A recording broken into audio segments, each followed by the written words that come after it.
next.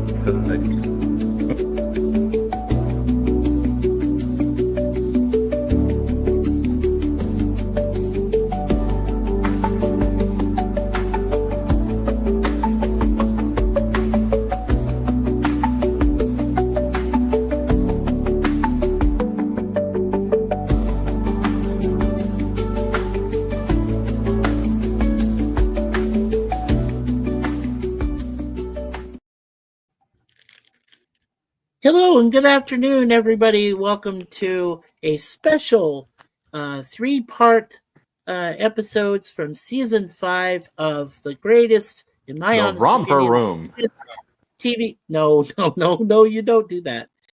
The greatest TV series I'd ever seen, the A-Team, and today we're talking about what I like to call the A-Team on Trial trilogy. There are 3 episodes that defined basically why the team got into trouble in the first place and were hunted by the military for a crime they didn't commit. However, towards the very end, Hannibal makes a startling confession, and basically they get set up for a firing squad. But if anybody hasn't seen the episode at all, the result of what happens after the firing squad is available on YouTube, so check it out because there's a few of those episodes. It's their trial episodes, they call it. They get roasted like marshmallows. Yeah, right. With me today, of course, is my brother in arms here in Louisiana, Brother Jay. Welcome, Jay. How are you? Plop, plop, fizz. Oh, what a relief it is. Fast. I'm doing great. How about you, Mikey? I'm doing good. We know that my beautiful wife Suzanne is going to have surgery done on both of her knees. But for now, she just did receive a cortisone shot in her left knee. So I told you to buy her a mop and get her off her knees from scrubbing the floor.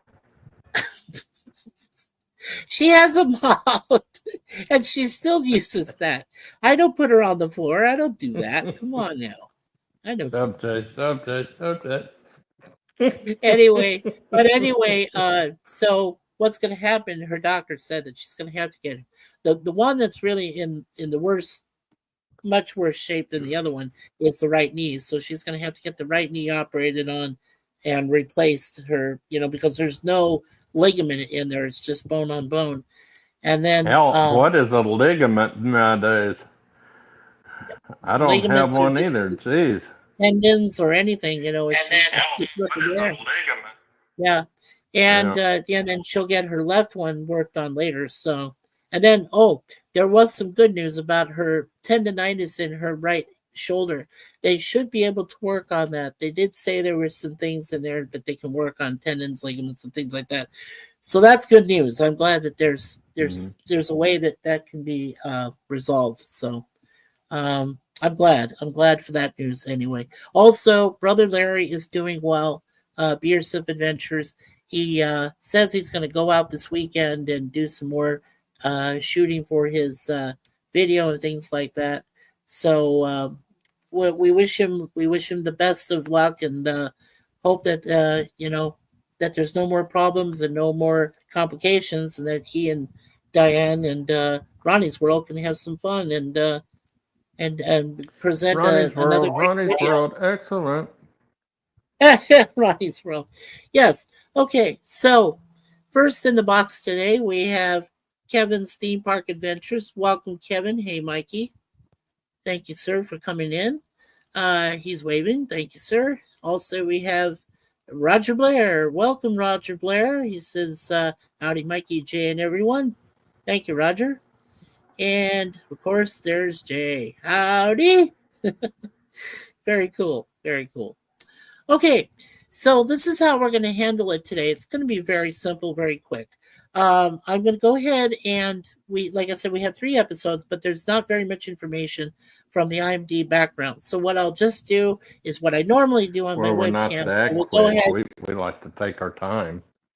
Yeah, well, I'll take my time reading it, but I mean, it's just, it's going to be a little bit difficult. So I have this little handy mic whatever they call it. So it'll help me read some of the. I don't know Magnifying what's glass. happening nowadays. Magnifying glass. Thank you. Thank you, Jay. I didn't have a memory for that for a moment yet. No, the thing is that lately I've been seeing that a lot of the script is very small, and I think I'm gonna need some reading glasses for sure, because I can't read a lot of the smaller script. I was having trouble with that, so hopefully my eyesight's not too affected. But I gotta get that done soon. So yeah, probably next month sometime. I'll go to a special if I can get my eyes checked for free. Look at me. I know about well, old there age. you are. Yeah, there you go. I know about it. So Yeah, don't worry I need about it. reading It's glasses. just old age. You got to have Old magnifying age glass. It's called glasses. glasses. Yeah, old age glasses. That's what I need. Reading glasses to focus a little bit better. Alrighty, and let's see. Yep, and then Roger Blair says hello to Kevin. Thank you, Roger Blair. All right, so let's go ahead. So how we'll do this is I'll go ahead and just go over the basic information, trivia. I don't do quotes anymore. I'll go over the goofs. I'll just go ahead over production, where they were. If there's a bonus song, which there is in the first episode, I'll mention it. If there's any crazy credits, I'll mention it. But as soon as I'm done doing each, yeah, dun dun dun, yeah. As soon as I'm done mentioning it, those items, then I can talk with Jay here. We can discuss the episode, what we recall from it. We'll give our final grade on that episode, and we'll do that for the next 2 episodes in that order. Then at the end, I will give a mini bio on the 5 characters, actors that were involved in the 3-part series. That's Robert Vaughn, who plays General Stockwell. Eddie Velez, who plays Frankie Santana, who joins the group. That was the death knell. He became the Oliver of the A-Team. If you guys get that reference, you know what I'm talking about. Judith Ledford was Carla, the secretary for Stockwell. Sandy McPeak was Josh Curtis. Now, this was the guy who was supposed to be able to prove that the A-Team didn't commit the crime, that they were innocent and not guilty. But there's a big whole, it goes crazy after that. Oh, he was working for Vaughn all the time. Oh, he was working for Stockwell. True. And then he wanted them guilty so he could get them to work for him. Right, and that's what we'll talk about for sure. Yeah. And then Byrne Piven is the actor who plays the lawyer for the A-Team. So those are the 5 that we'll mention at the end. Okay. And here's our friend PvP. Hey PvP, good to see you, brother. He says I can't stay on lunch break. It's all right though, PvP. We're just happy to see you, brother. I'm glad that you're doing okay. Yeah, I know he works Tuesdays, Wednesdays, and Thursdays. I did tell him I was doing this today. So have a Coke and a smile for me. Yeah, he just gave me some really disturbing information. Yeah, he said, just wanted to let you know that Sting is facing being sued by the other police members, Andy Summers and Stuart Copeland, over publishing rights. Yeah, I sent you a clip on Facebook. I did read it, sir. I thought Sting I gave you a thumbs dead. Up.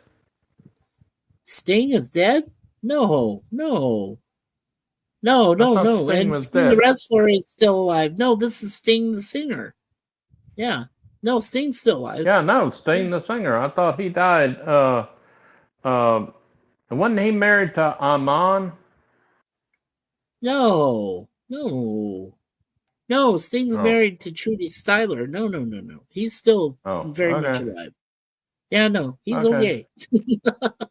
He's all right. I'll be right back, Mikey. Okay. I got a knock on the door. Started. Yeah, that's fine. I'll get started, finish up my info, and then we'll talk about the first episode, okay? Hit my mute for me, Mikey. What's that? Hit my mute. Oh, yeah. Hey. Oh, okay.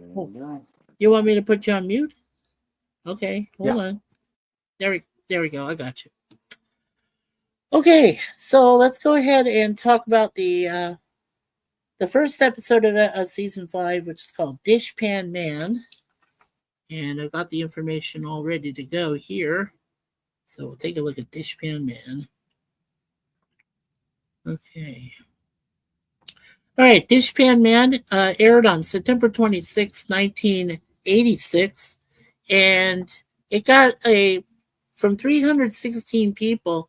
That's not even a lot of people watching this thing or seeing it. They gave it a 6.7 out of 10.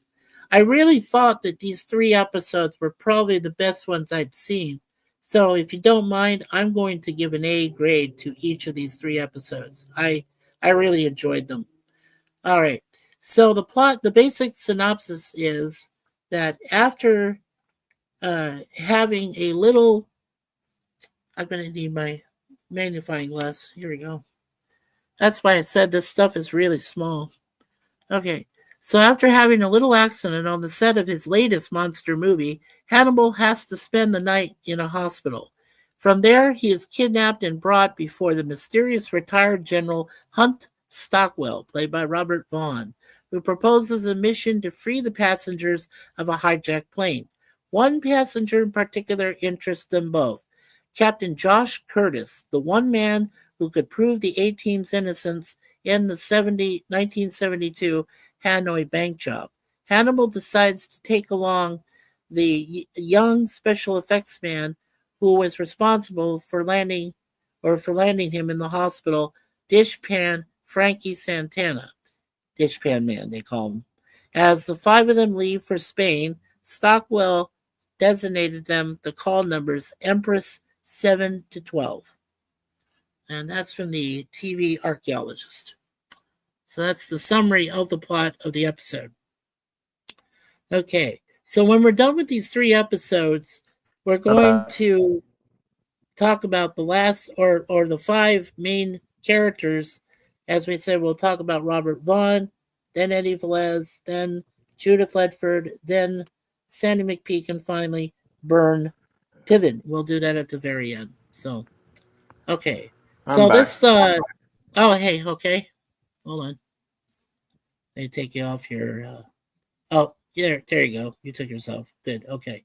So the episode Dishpan Man was directed by Tony Mordenti. Bill Nuss, who was the story editor for the episode, worked alongside Frank Lupo and Stephen J. Cannell, the main creators of the show. And it had the usual cast of characters. Like I said, it had Hannibal, played by George Papard, Dirk Benedict, who played Face, Dwight Schultz, who played Hollyman Murdoch, and, of course, Mr. T, who played B.A. Baracus, or Bad Attitude. And then, like I said, we'll talk about the other 5 main characters from all 3 episodes that are in this information today. Is that what BA stood for all this time and I never knew? Yeah, it's Bad Attitude.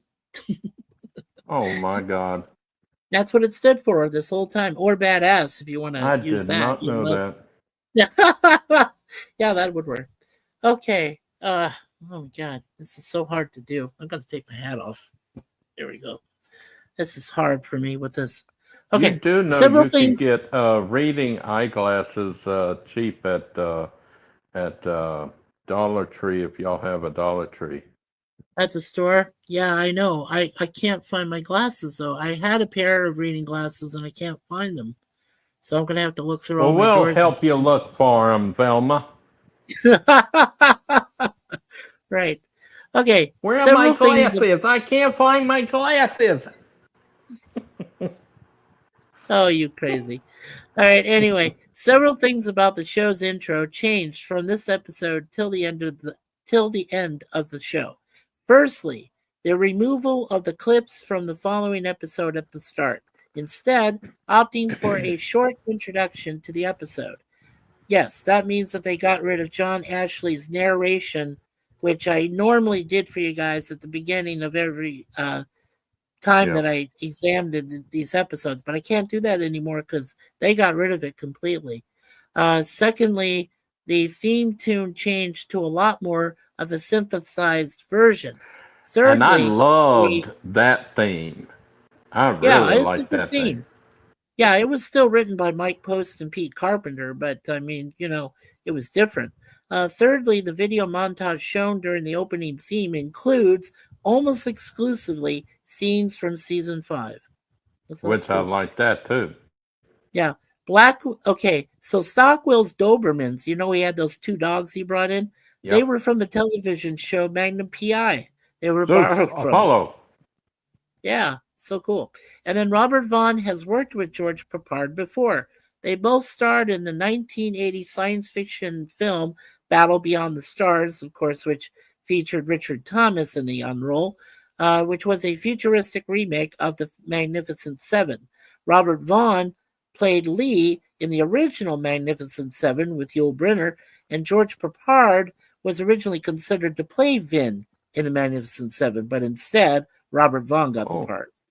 So that's the first trivia for this. Okay. Then we have some continuity. When Murdoch falls out of his helicopter after it hits the tree, he lands deep into a bed of leaves. In the very next shot, when the terrorists approach him, he's lying on a dusty ground with no leaves anywhere. Well, how about that? When the team pulled their con job on the terrorists on the plane, it is nighttime. After they subdued them, they are then shown getting off the plane in daylight. This would imply that they waited a number of hours before they deplaned for no apparent reason. In the firing squad scene, BA's mask is over his eyes in one shot, over his eyes and nose in the next shot, and then back over his eyes only. There's also a revealing mistake. The general's files on the team at the start feature footage from previous episodes, from times, situations, and angles which would not make sense to have come from covert filming. And then there's an error in geography. The terrorist plan to escape Barcelona airport is to fly the plane to Gava, which is a town right next to the airport in real life. Whoops. Okay. Then there's a couple of character errors. The general tells the A-team that their call signs are Empress 7 through 12. This is 6 call signs, but there are only the 4 A-team members and Santana. When Hannibal jumps from the airplane, his parachute is only loosely attached. There are buckles hanging loose and none across his chest. The parachute would be ripped off him as soon as it opened. That's true. In the briefing, Carla says that there are 10 terrorists on the airplane. Later, after 4 of the terrorists leave the airplane with some of the hostages, only 4 terrorists remain on the airplane, which would mean that the count is 8, not 10. And the Spaniards talk in Latin American accents when they are non-Spanish speakers reciting their lines phonetically. Wow. Okay. And there is one song that Dwight Schultz himself sings called 16 Tons, written originally by Merle Travis. And he sings it himself on the episode, which is really cool. All right. And let's see, filming and production. Okay. And this, I think this is where someone said this is the filming dates because they did film all 3 episodes together. So the dates they did this was from July 17th, 1986 to July 25th, 1986. And for this particular episode, they used Van Nuys Airport in Van Nuys, LA, California at 16,461 Sherman Way as standing in for the Barcelona, Spain airport. And then other shots were done around Santa Clarita, California. So that is the first episode. And let me get back to the second one. And then we'll talk about this first one. So give me a minute or so here. Okay. Yes, we'll get back to that there. All right. We'll get to the second one. Okay. There we go. Hey, stop that. All right. There we go. And so Dishpan Man, which introduced Eddie Velez, the actor, as Dishpan Man Frankie Santana, or who was like a special effects man for Hannibal in the last thing he worked on. And then he joins the team, and that was the death knell. That was it. He became, like you had Robbie Rist, who was Oliver, that basically ruined the Brady Bunch. This guy, he Eddie had Velez, to basically put ruined him. the he had to put him in the team because he knew about the team being alive, so he couldn't let him go away scot-free and tell anybody. Right. Correct. And I understood that, but that's what bothers me, Jay, is that after these 3 episodes, like I said, in my own opinion, they're A-grade episodes. I don't know why other people have given them less Well, they grades did the or same thing with Knight Rider. Yeah. They brought the Yeah. what's his name? The black kid. Yeah. AC. AC. Yeah, they brought him on board, which I loved AC. Yeah. Oh, I didn't mind AC in that, but they And said a matter of his. talking about the Knight Rider, it was just reported today that they are in talks about doing a Knight Rider movie for Universal Pictures. Wow. You know that's going to be screwed up. Oh yeah, that's gonna be messed up big time. Mm-hmm. Yeah. They're going to make fun of it. And yes, Bowie. Yeah, Bowie. Yeah, David Bowie was married to Iman. That's right. who I That was thought the you were last talking person. about. No. I was talking about that Sting. Okay, Sting originally was married, but before he was married as Sting, he was Gordon Sumner. That's his full name. He was married to Frances Tomelty, and they had a child that was Joe Sumner, who has his own group called Fiction Plane. And what happened was is that uh, the Stalker song, "Every Breath You Take." You're going over my Yeah. head. I don't know anything of what you're talking about. Okay, well, anyway, long story short is that after they did the "Every Breath You Take" song, uh, Stupid phone. that was what that everybody calls that the Stalker song because Sting was interested in Francis's next door neighbor, which was Trudy. That was Trudy Styler. So eventually, he divorced Francis, went to Trudy, married Trudy, had children by Trudy, and right over your head. So that's really the brief. Don't The know brief on that. anything of what you're talking about. That's okay, sir. That's okay. All I But know that David Bowie did a movie and that he right. married Amon, and that's it. And I never knew anything about Sting. Yeah. And Kevin's waving to their PvP. Very cool. Thanks, Kevin. Okay, so before we go into the next episode description, real quick, there, Jay, Well, I like seeing your face. Don't you want to be on camera more? Or it's Well, I okay. can't It's all hold the right. phone indefinitely. Oh, okay. I get arm cramp. Oh, I'm sorry. Okay. Well, anyway, so I just want to ask you, did you get to see this episode and what Oh you yeah, think? when it first came out, yeah. Yeah, when it first came out. So what'd you think of it when it first came out? I didn't like it like the rest of the season, Yeah. but they had to catch him anyway. So Well, they managed to, I guess. Yeah.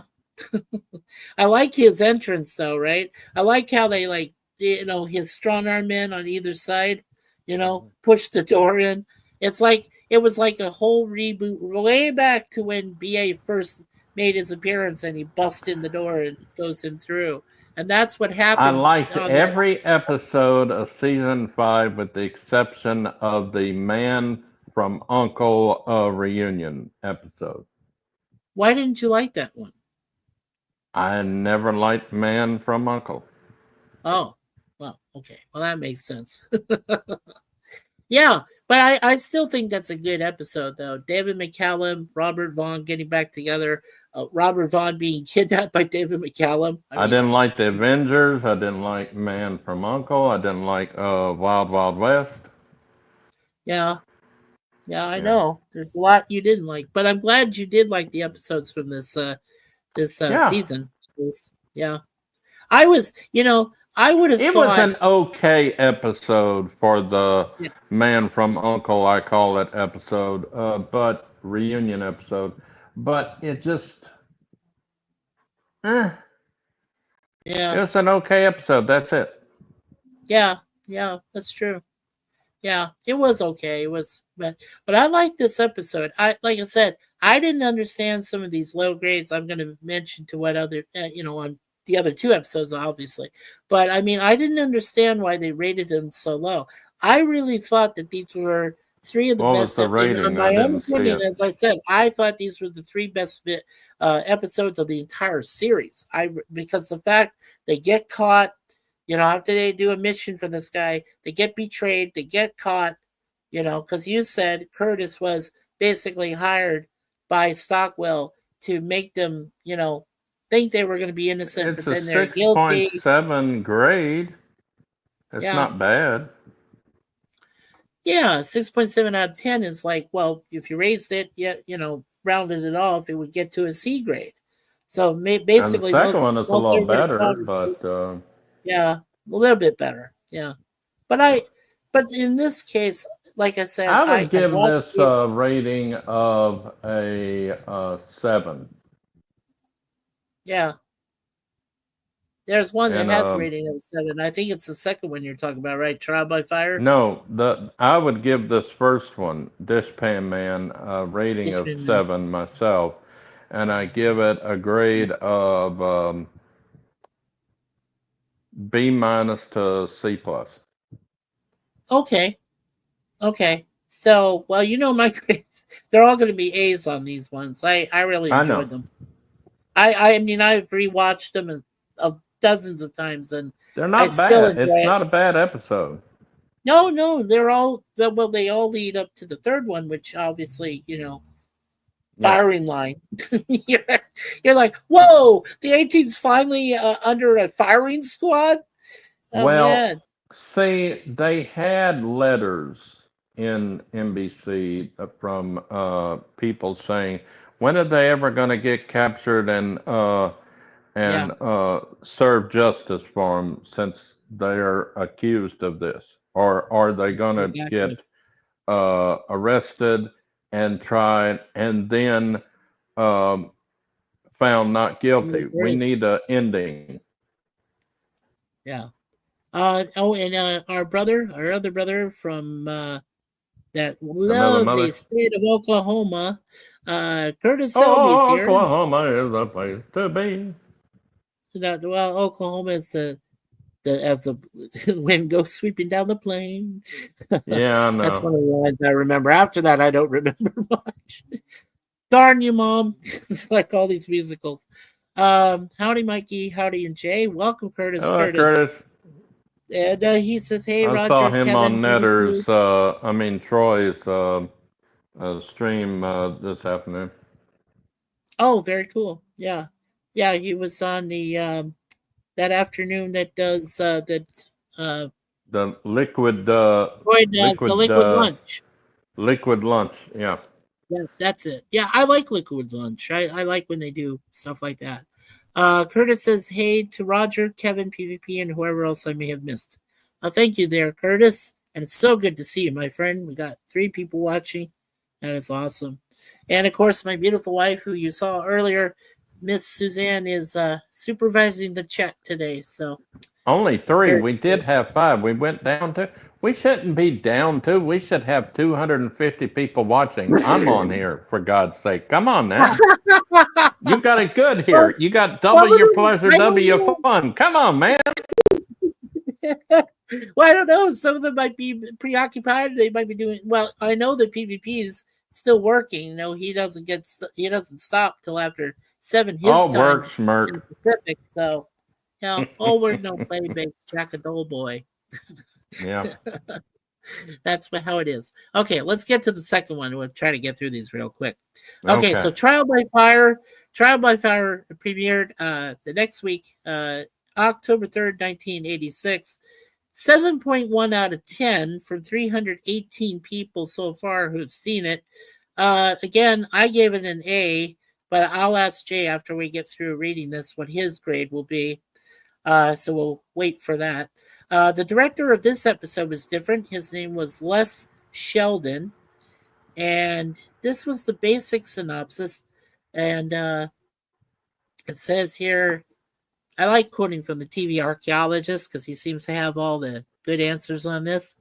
Betrayed by Josh Curtis, the A-Team has finally been captured and is put on trial for the murder of their commanding officer in Vietnam, Colonel Samuel Morrison. In court, they recall exactly what happened during that fateful bank job on 27th January 1971. New evidence implies that Morrison was working with the Viet Cong and that Murdoch may have discovered it. When the A-Team is asked to incriminate their favorite pilot, Hannibal makes a startling decision. And that one I'll leave you guys up to what you want to guess what that is. What was the decision? I don't want to say if some people haven't seen it yet. Okay. Basically, they said, we did it. We're protecting Murdoch because they protected their team, right? They didn't want to reveal about him. So they wanted to protect him, because otherwise he would have been shot and killed instantly. He would have been put before a firing squad and killed. So they wanted to cover it up and say that he wasn't responsible. So, yeah. And we said we would talk about the actors at the end. Well, the rating didn't go up not one bit after I rated it. I had to create an account of IMDb and I rated it a 10. It didn't go up not one bit. Dang. Yeah, it didn't go up one bit. I know. It just stayed at 7.1 out of 10, which again, majority of the people were giving it a C grade. And I said, well, no, you guys are wrong. I think they're all 3 great episodes. Okay, so in the trivia, the crime they didn't commit, which led to the A-Team being fugitives from military justice in the first place, was a robbery of 10 million piastres, which is the equivalent of $1 million from the Bank of Hanoi. This is the very last episode to feature Lance Legault as Colonel Roderick Decker. And J.A. Preston, who portrays the military judge in this episode. He's an African-American actor. He would later go on to portray the military judge in A Few Good Men from 1992 with Tom Cruise and Jack Nicholson. So that's very cool. While Murdoch you can't handle the truth. Yeah, exactly. While Murdoch is testifying, he holds 3 ball bearings in his hands.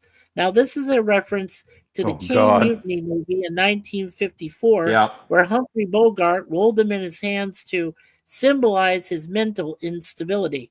And then Murdoch makes a similar outburst to Bogart's Commander Queeg, except that he refers to manuals while Queeg talks about strawberries. And then it says Murdoch speaks of the Nighthawks commandos. This is apparently a veiled reference to the Night Stalkers, which is the nickname of the U.S. Army's Special Operations Aviation Regiment, or SOAR. This unit was established in 1980. None of the mottos he says are actual ones of the regiment. Okay. Now we'll take a look at the goofs here. It would have been really funny if he dropped the balls instead of clanking them together. I lost my balls. I was hoping you lost your balls because you're nuts. Yeah, exactly. I was hoping he would do that, but he didn't. I was like, wow, okay. According to Hannibal's testimony, the bank robbery was committed in January 27, 1971, long before the Vietnam War ended. But in the pilot episode, Mexican Sleigh Ride, in 1983, it is said that the robbery was committed 4 days after the war ended. And then Hannibal wears the eagle insignia of a full colonel. In the pilot episode and throughout the first 4 seasons, he is officially a lieutenant colonel. All right. According to Hannibal's testimony, the A-Team robbed 10 million piastres from the bank. In the pilot episode, Mexican Sleigh Ride, Zach showed Amy newspaper clip claiming that the A-Team had robbed 100 million yen. Oh, that's a lot of continuity errors there. And in this episode, it is revealed that the A-Team got their name during the Vietnam War, but in the pilot episode, it is a journalist who came up with the name Action Team in full. Okay, here's one major spoiler. When Major Laskoff, played by David Aykroyd, yes, he is related to Dan Aykroyd, First walked into introduction to the base commander. His division insignia on his right collar is crooked, but while he is standing at attention, the camera goes to the commander, then back to him. It corrected itself. Okay. And there's one factual error. The decorations of the officers involved in the court martial are incorrect in several respects. First, the prosecuting attorney and military judge both have a silver star and a purple heart. It is incredibly unlikely that one JAG officer, let alone two in one room, would have received these combat awards. Second, Colonel Decker is shown wearing the ribbon for the Air Force Cross, which is a decoration it is highly unlikely that he would have earned. Finally, the ribbons are not displayed in the correct order. Wow. In revealing mistake in the depiction of the robbery of the Bank of Hanoi, when Hannibal and BA blow the safe door as the explosives in the hinges detonate, exploding the hinges, it can be very clearly seen that the hinges are entirely made of wood. This scene is used in the opening credits throughout season 5. All right. And then character error, last for the goose of this episode. During the flashback scenes to 1972, all of the A-Team appear exactly as they look in the 1980s, failing to take into account that they would have been much younger 14 years earlier. B.A. Baracus is also shown wearing his traditional beard and mohawk, even though several statements made in the earlier seasons indicated BA took on this look after Vietnam when the A-Team was on the run and BA had changed his appearance. So that's a lot of And they're crazy. going to hire younger actors to do it, and they probably didn't have time to that's hire what they them. said. Correct. They probably didn't have the money. That's probably why they didn't do it. Yep. Let's see. So, the fort that was used for the trial, and which was their prison until they faced the firing squad for the next 2 episodes, is Fort MacArthur in San Pedro. I've seen that fort. It's very cool. Los Angeles, California, and then around the LA area. And of course, they already gave the film dates in production for when they were doing these episodes. So, okay. So let me get back and then we'll get to the last episode here pretty soon. Let's get over here. Okay, and we'll go here. The last one. Hold on. There we go, firing line. Okay. All right, so let's see. Before we get to discuss this second episode, I just wanted to see what was going on in the chat here. So yeah, Curtis Selby said hello. Anybody he might have missed.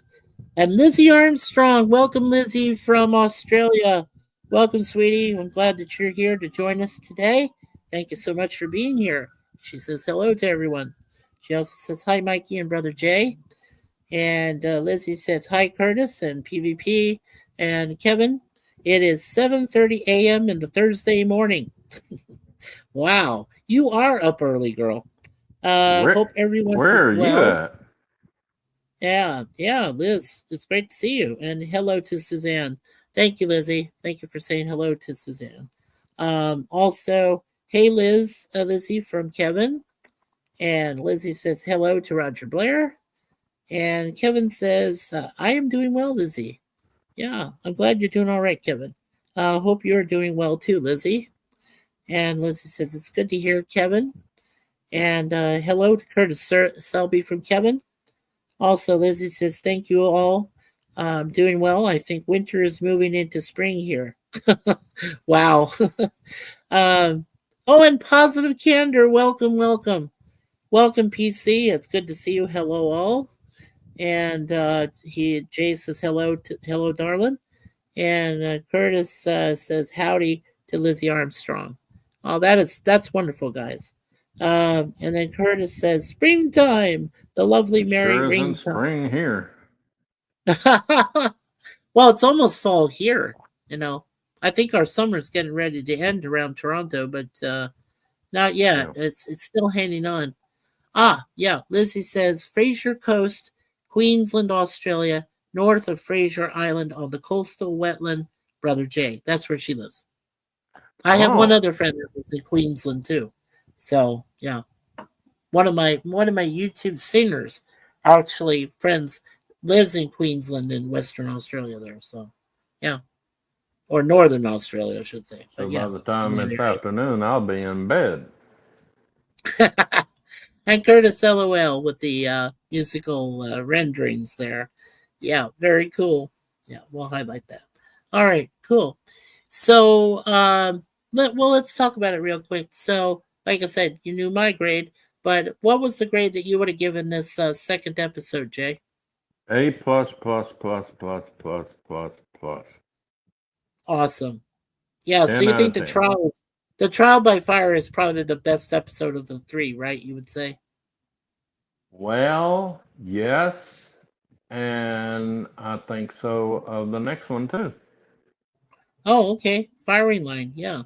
Well, my my best recollection of this episode is where BA just goes, you know, and it's like control the prisoners is what the judge says, and they all go after them, the MPs and stuff, and grab them and hold on to them because BA is fed up with this. He finally says, this is all lies, it's all bullshit, and he just pushes up the thing. And yeah, I probably one of the few action moments in the whole second episode. But I mean, Mm-hmm.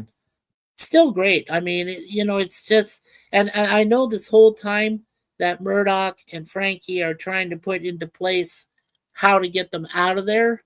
And Mm-hmm. of course, we'll find out in the third episode that they are guilty, or at least Hannibal has admitted they're guilty. They should be, put to death. And of course, this whole arrangement where they're able to Don't put put them some to death. Just blood put them in packs. prison for the rest of their life. Jeez. Well, that's what they should have done, but they wanted to kill them. I don't know. Yep. Firing squad. Well, Yeah. being military traitors, then yes, they have to be executed. Plus, they killed. Well, but plus they said that they were responsible for killing Samuel Morrison. Yes, we killed him. He says, Hannibal comes right out and says, "Yep, we killed Colonel Morrison. We wiped, took the bank, did the whole thing." So he finally realized that. Whoa, whoa. I Yeah. don't remember that. He said that? Well, okay. He admitted. Yes, Hannibal admitted to it and said they were guilty. But the thing is that Murdoch was the one who saw what happened, and he was trying to convince the court, because Murdoch was there. He was trying to convince them, no, my team was not responsible. It was Yeah. Josh Curtis who was working with the Viet Cong. That part was true, but they also said that that because Murdoch found out what was going on, he told the team, and the team decides to go and rob a bank and then do all this. That didn't make any sense to me. And I thought, at least until the very end, I thought they were guilty until innocent. And then, of course, they were innocent. But then, in the third one, we have Colonel Tran, or whatever his name is, who came from Vietnam specifically in this trial. And he said, yes, it was a plot I and blah, wish blah, blah. the episodes were on YouTube so I could watch it. There is, yeah, there is. They are on YouTube. If you go look, there is segments of these episodes available, and it's the 18 trial. If you type that in there, Jay, Okay. and and yeah, you'll be able to find, including the firing squad segment. How they survive that, and then they Okay. go and spoiler, yeah, they survived the firing squad. So with the help of Murdoch and Stockwell and Frankie. And Liz says, some pics on my channel, Brother Jay, the time difference. Oh, yeah. Yeah, there's a big time difference there. That's true. Alrighty. Cool. We'll Yeah. just highlight that last one. Okay, so you gave A plus plus plus. I gave A plus plus plus. So we both liked the second episode. I love the third episode too. So we'll get to that right now. We'll go through that real quick. I'll get my trusty little magnifying glass out here. Okay.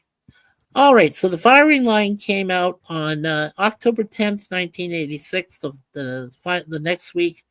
And 6.9 out of 10, 323 people voted. So basically a 7 out of 10 or a C.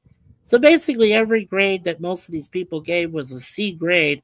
But I know that both, uh, Jay and I gave an A on every single episode because I really loved them. They're really three of my favorite episodes of the whole series. Um, and Jay gave his A plus for the second one. You said between a B minus and a C plus on the first one, right, sir? Right. Okay, cool. And I gave it a All 7 right, out of 10. so right, correct. All right, so let's see here. Let's go back to the TV archaeologist. There he is. Okay, the A team has been convicted for murder and will face a firing squad within 24 hours. Murdoch escapes from the VA hospital in a straitjacket. He and Frankie Santana force their way aboard General Stockwell's private plane. Stockwell gives them information concerning Barrier Island, where the others are being held. He also visits the team in their cell, proposing they do a specified number of missions for him, not all of them suicidal, in return for a full presidential pardon. Very cool. All right. And there was a third director for this episode, Michael O'Herlihy. And Bill Nuss did write all three episodes along with Lupo and Kennel. And let's see.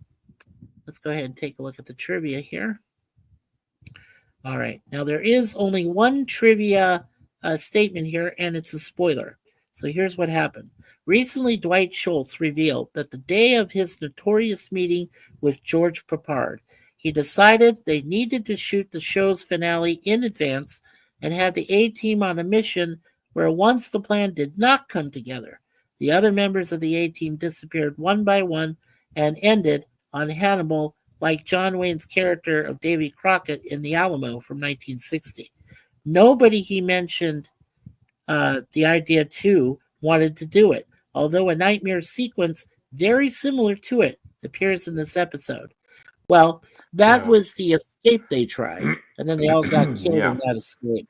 Yeah, that was a great foreshadowing, and I thought I thought for sure it was real, and then I figured out, oh no, it's just a nightmare sequence. Yeah, okay. Let's see. Yeah. Okay, so wow, there is a lot. Okay, so let's go through these goofs real quick. Okay, so first of all, a couple of continuity goofs. In the final execution scene, the blindfolds vary in widths and positions on faces between the close-up shots and the longer shots. Faces blindfold is narrow in the close-up, but wide in the longer shots. And conversely, BA's blindfold is wide and even covering his nose in the close-up, but is narrower and no longer covering his nose in the longer shots. Hannibal wears the eagle insignia of a full colonel, but as we know in the pilot episode and throughout the first 4 seasons, he was officially a lieutenant colonel. Okay, then there's one factual error. At about 32 minutes in, I guess, before the execution of the A-team, a subtitle comes on the screen saying Saturday, 8 a.m. Shortly after that, one of the military guards states the date as August 18th, 1986.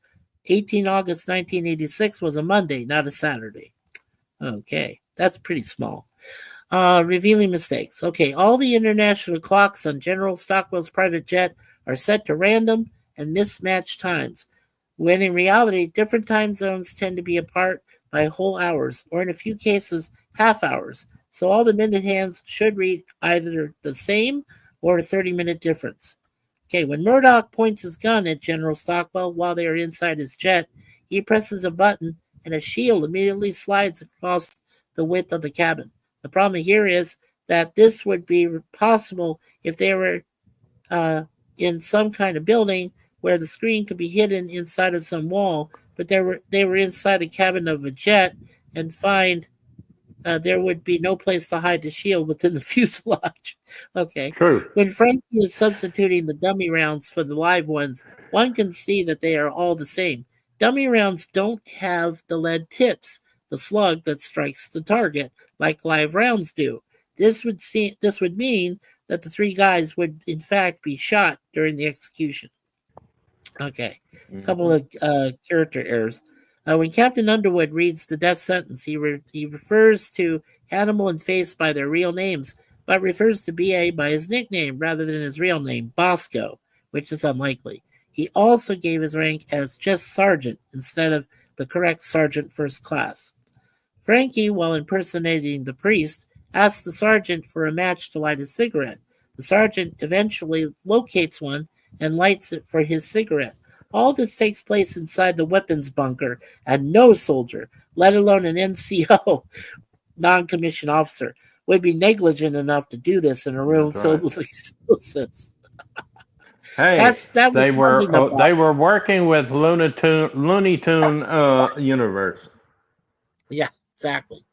The sergeant tells Frankie, impersonating Father Stellini, that the members of the firing squad don't load their own weapons. Yet, in the next scene, the members of the firing squad are handed the bullets and load their own weapons. Dan Warren, Woren, plays one of the soldiers and is listed as on the end credits as sergeant, which should be spelled as the other way, sergeant, but they spell it differently. So, a minor error there. Okay, let's see if there's any more info, and should be all set. No more soundtrack there. Okay. All right. Now, besides Fort MacArthur, I'm sorry, in San Pedro that I mentioned, the gun sale and Stockwell's ranch at the end of the episode was filmed at Saddle Rock Ranch. That's in Malibu at 32,111 Mulholland Highway there in California.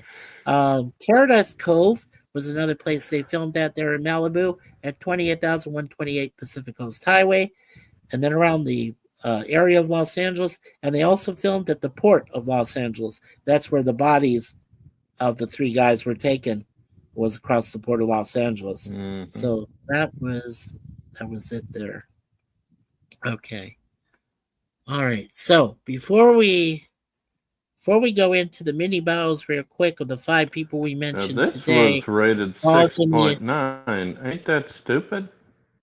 Yeah, I know. It's right on the very edge. That was weird, and I was like, get it over with. Make it to 7. Give it a C. If you're gonna, why would you put it at 6.9? Just make it a C. Just put it right up there at 7 instead of out of 10. Now this is the weird thing. Shouldn't it be 6.9 should be the highest because there is more 7s than 6s. Correct. Well, the 7.1. Yeah. Well, the first one, like I said, was 6.7. The second one was 7.1. And then the third one was 6.9. Yeah. Yeah, I give this an A. Like I said, I gave all 3. That was it for me. I said, no, you know what? Your grades mean nothing. In this case, I know what I saw. I've seen the episodes several times. I've seen segments of the episode several times, and they're still my favorites. I mean, I love them. Yeah. So the only thing I will say though, the only thing I did miss was John Ashley, of course, rest in peace. He was the narrator and he did all those intros. Why didn't they keep that for the 5th season? That's why I didn't understand, But you did say, and I agreed with you, they had a better synthesized theme song for it, and it would show all the episodes because from it season had 5. at the first few seconds before the theme song, you have scenes of the upcoming trial thing, and you hear the drums, and I just love the drums solo. Yeah. Dun, dun, dun, dun, and they bust out. That was their nightmare sequence where they bust out and they're escaping, trying to escape from the fort. Yeah. Yeah. No, that was great. I admit that was fun. Kevin says, "Hey, positive candor," and Kevin says, "Well, I think you said that twice there, Kev." That's all right. Lizzie says, my lecturer gave me 39 out of 40 for an essay. He said I would have given you 49, but nothing's perfect. LOL, LOL. That's stupid. He should have just given you 40 out of 40, your lecturer there, Lizzie. That's crazy. Yeah. Yeah. Give you like a perfect grade, because you deserve that. Yeah. Yeah, easily. But and then Curtis says hello to Positive Candor. Yes. Thank you guys and gals for saying hello to one another. Lizzie says my lecturer, yeah, would have given you 40. Oh, okay. You just you corrected yourself a little bit. Okay, Lizzie, that's cool. Thank you. Yeah, he should have given you 40 out of 40. That's what I would have done. Yeah. Why not? Give you a perfect score. That's Okay. So then Jay, you did say you gave this third episode an A? I gave it a 10 out of 10 and a A plus plus plus plus plus plus. Same thing as you did for the second one. Okay. So the only different one you had was Dishpan, which you gave like a B minus. Yeah, because it took so long to get. They should have just arrested them right then and there instead of. I know. Yeah. I mean, it took forever, and then they finally they caught him, and yeah. Curtis says, "Po body's perfect. Po body's perfect. Nobody's perfect. Yeah. LOL. God Curtis. is. Yeah. Sure. We're perfect people. All right. Cool. All right. So before we get into an overall grade, which I'm assuming of all 3 episodes, it's going to be an A, so we might as well forego that. Yep. But let's go ahead and do quick. We'll do this really quickly, and then Jay is going to do a special prayer for us today. So we're going to go over the cast here real quick. Okay, so first let's look at Robert Vaughn, who plays General Hunt Stockwell. And Robert Vaughn, we did unfortunately lose him in 2016. He was an actor and a director. And he was born on November 22nd, 1932 at Charity Hospital in New York City. He was the son of show business parents Marcella Frances Goodell and Gerald Walter Vaughn. His father was a radio actor and his mother starred on stage.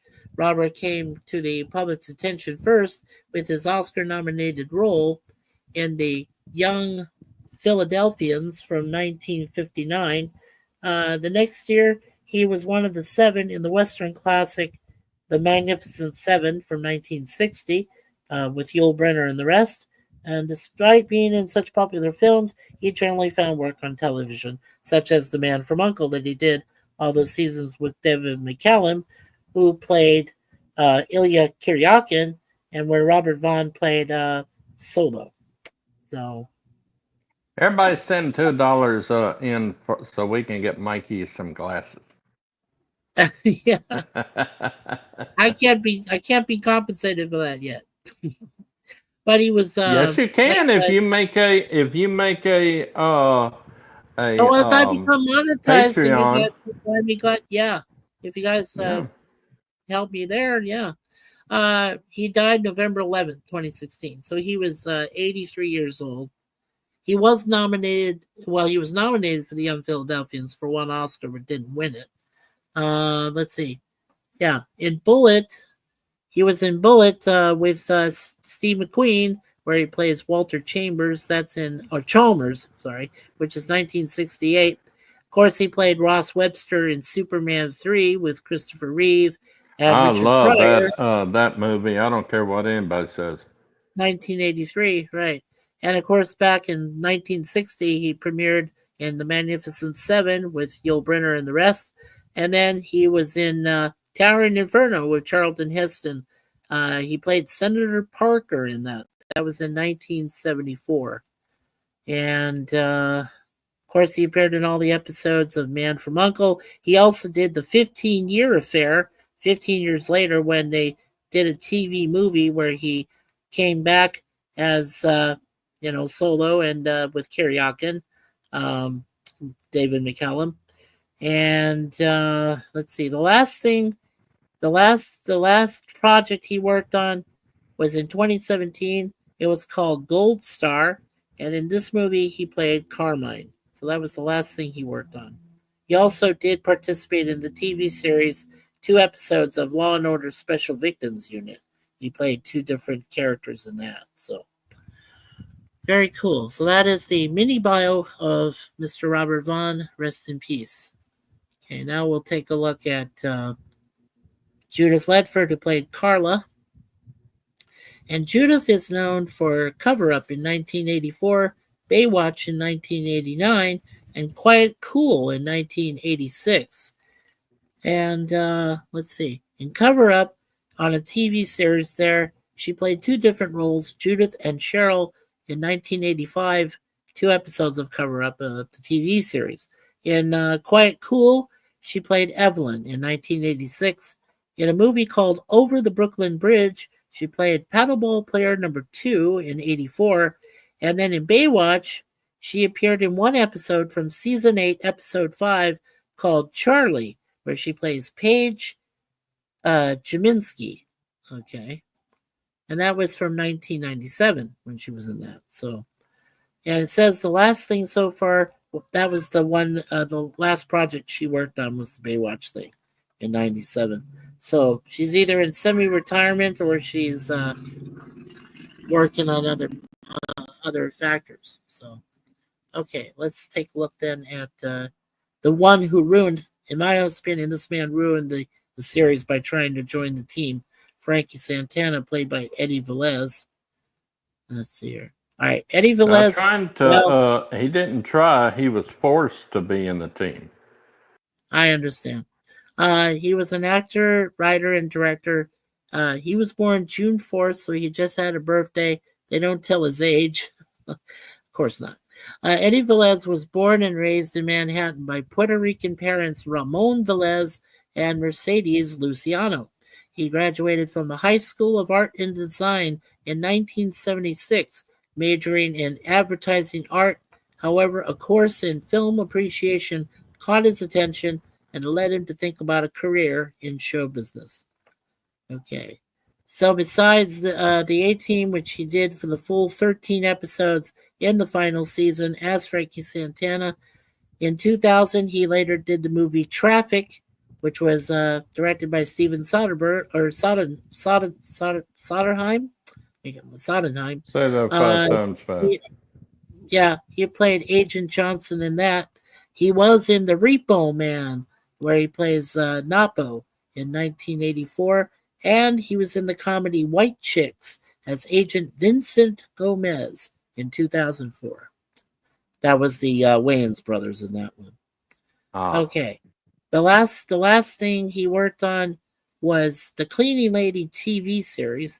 In 2002, he played Sean in 2 episodes, and that was both from season 2.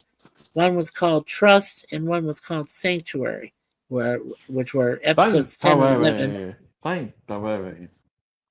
The Cleaning Lady. So that's what the series was called. So that's the last 2 projects he worked on so far. Okay, so that's Eddie. Let's see, I'm trying to go down the line here. All right, so let's look at Sandy McPeak. See if he's still there. Folks. What's wrong there, Jay? Nothing, I just made a joke. Oh. You okay. said, let me look at the next line. I said, he's doing lines, folks. Yeah, right. Okay. Let's see. Whoops. Hello. Trying to skip here. Okay. I'm just trying to go. No, I don't want that. Okay. All right. So Bern Piven. Let's take a look at him here. All right. Unfortunately, we did lose Bern in 2002. He was an actor. He was born on September 24th, 1929 in Scranton, Pennsylvania. He was an actor known for Being John Malkovich in 1999, Very Bad Things in 1998, and The Untouchables in 1993. He was married to Joyce Hiller Piven. He died on February 18th, 2002 in Evanston, Illinois. He was only 72 years old. And he plays Captain Murden in Being John Malkovich in 1999. He plays the rabbi in Very Bad Things in 1998. He was in the reboot of Miracle on 34th Street, where he plays Dr. Hunter in 1994. And then in The Untouchables, which was an actual TV series, lasted one season from 1993 to 1994, or 2 seasons, I'm sorry. He was in the pilot episode, which was part 1 and 2 from season 1, where he plays I Johnny don't remember Portillo. that. I don't remember Yeah, that series. I didn't know they yeah. made a new series out of it. Well, no, that was just that was the one that I recall from in the early '90s. They made from the movie, which had Kevin Costner in it as Elliot Ness. Wow, So I never knew. and Sir Sean Connery, yeah. And then season 2, he was in part 1 and 2 called Death and Taxes. That was episodes So it 23 had and two 24. seasons. It had 2 seasons. Yeah, Wonder who is yeah, in it. yeah. I don't know. Well, we can always look that up later. Madison. Let's see here. Oops, I went too far. There we go. The last thing he worked on was Madison, which is a movie he played George Wallen. That came out in 2001. So that was Bern Piven. And let's see.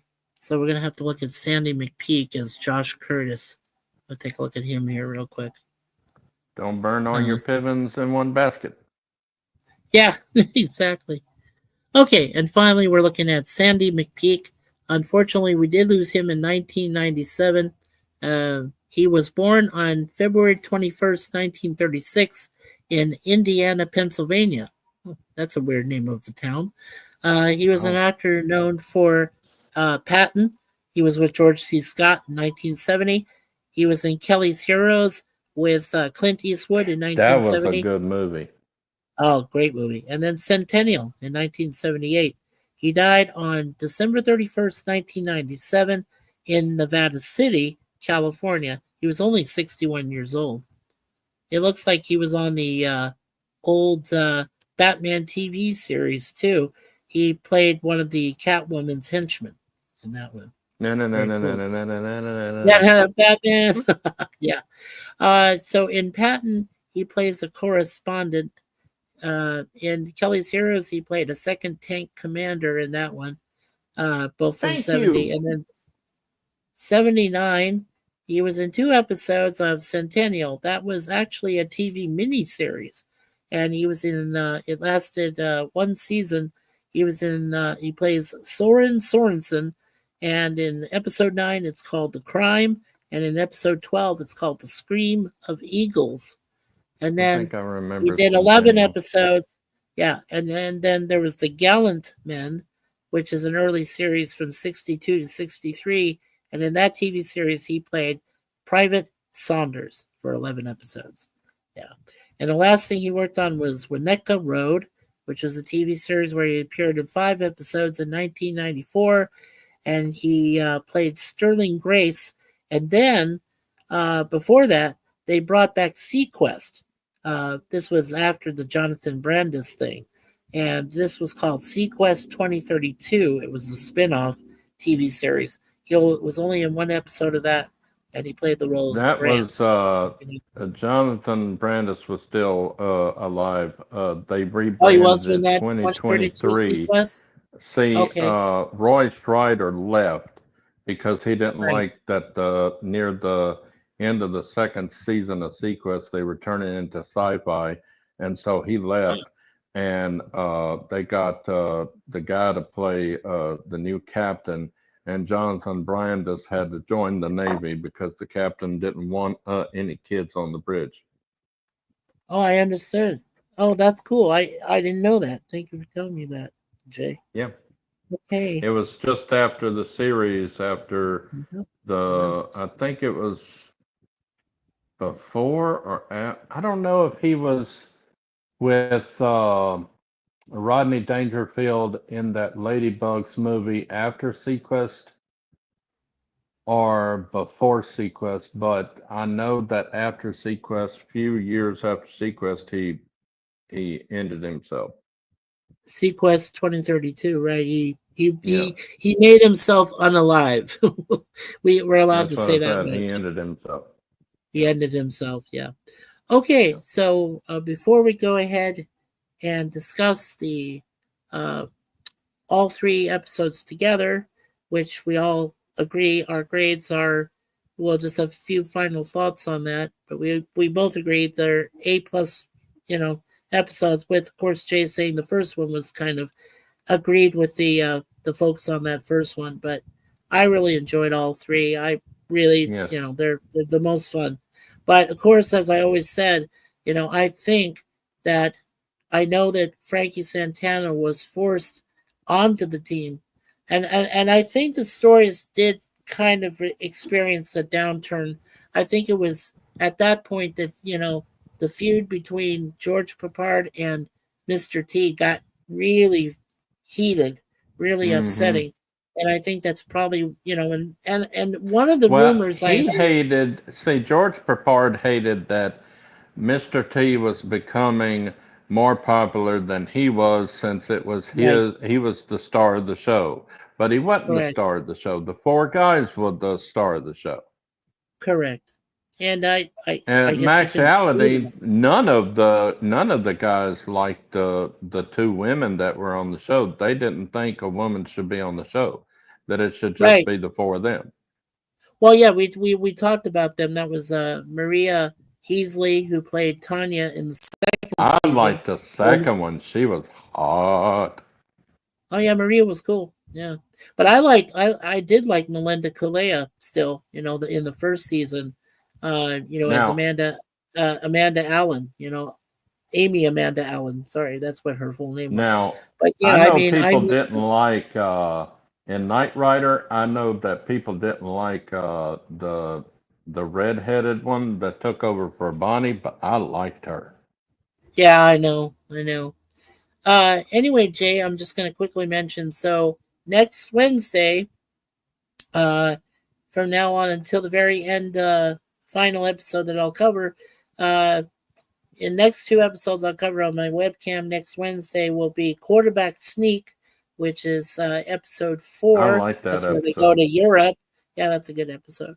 And then episode 5, which is called The Theory of Revolution. So that's going to be That's another good one. 4 and 5. Yeah, that'll be 4 and 5 for next week, next I Wednesday. I have to go back to Wikipedia and read the episodes, but I think there isn't an episode except for the first one that I liked. I liked them all. Especially, I liked the last one too. The last one was pretty good too. The firing line was very good, and I thought that was Hmm. a very innovative way that they got out of the firing squad. They got shot. Okay, there's no denying they were all shot and supposedly killed, but then they were fake bullets, and of course the guys had to pretend they were dead.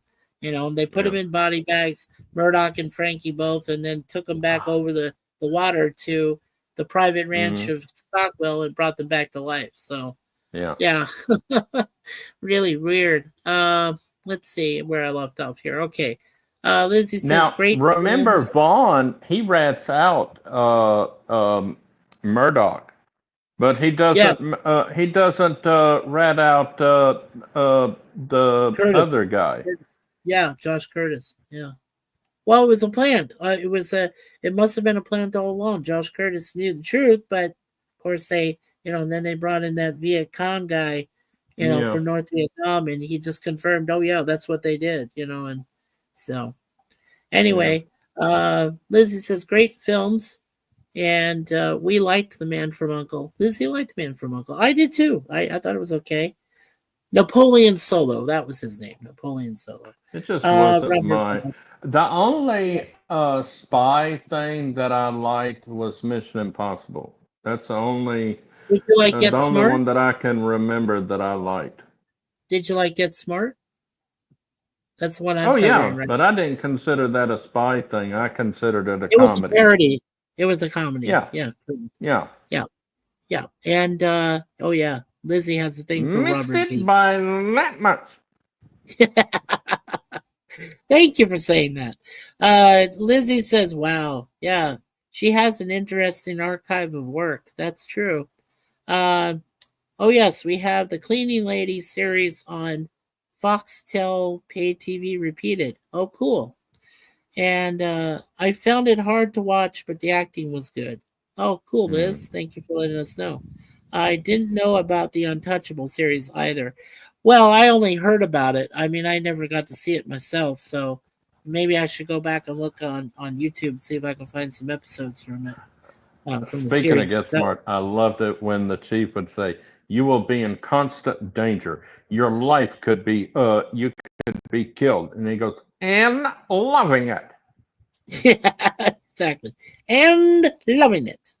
Yeah. Kelly's Heroes was a big film in its day. Absolutely. I think it's one of Clint Eastwood's better performances, to be honest. I really It enjoyed it. wasn't, forgive me if I'm mistaken, but wasn't Charles Bronson in that movie too? Yes, he was. He was a young Yeah. Charles Bronson was in I Kelly's Heroes. Correct. love Charles Bronson, dude. My daddy Oh yeah. took me to go see the second Death Wish, and man, that was a good.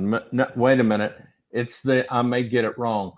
Is the second one where he goes and helps a friend out where his friend's city is being taken over by gangs, and he's got to take care of the gangs. Something like that. Yeah. It's either the second or third movie. That's the one that my daddy took me to go see before he died. And that Yeah. movie has a young, um, I can't remember her name, but she played Deanna Troy on TNG. Oh, And she Marina, plays a Latin Marina Sirtis, thank you. And she Marina plays Sirtis. a Latin woman who gets raped.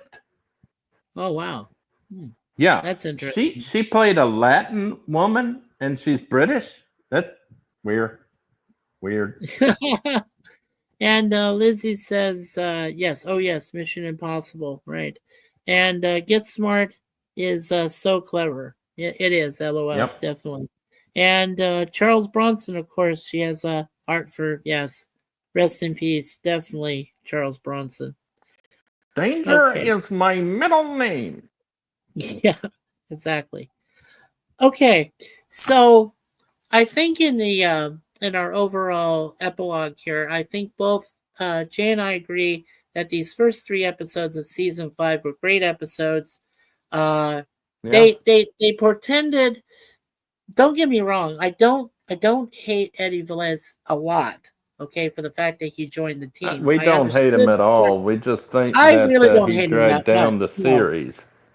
yeah, I really don't hate him that much. But what I did find out was that because of the animosity which had built to a fever pitch between Papard and Mr. T, and also I think there was another thing about money. I think they were asking for more because now this is the 5th season, and now you've added another, Well, big they name. wasn't going to get more money because ratings were going down in the fourth season. They were after the 4th season. Yeah, when they killed. Yeah.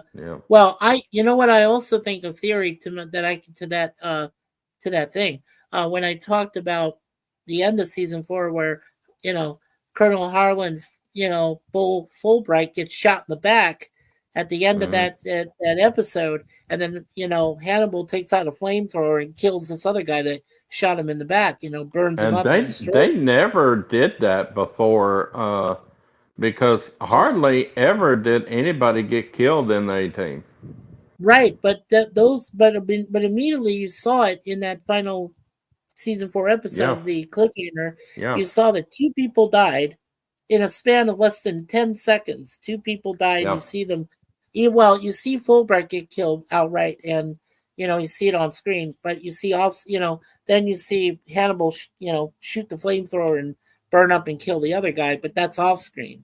But I did find out that there was at least 5 people, 3 others that died, even though they were off screen, that died before Fulbright and the Chinese Yeah. guy that gets killed.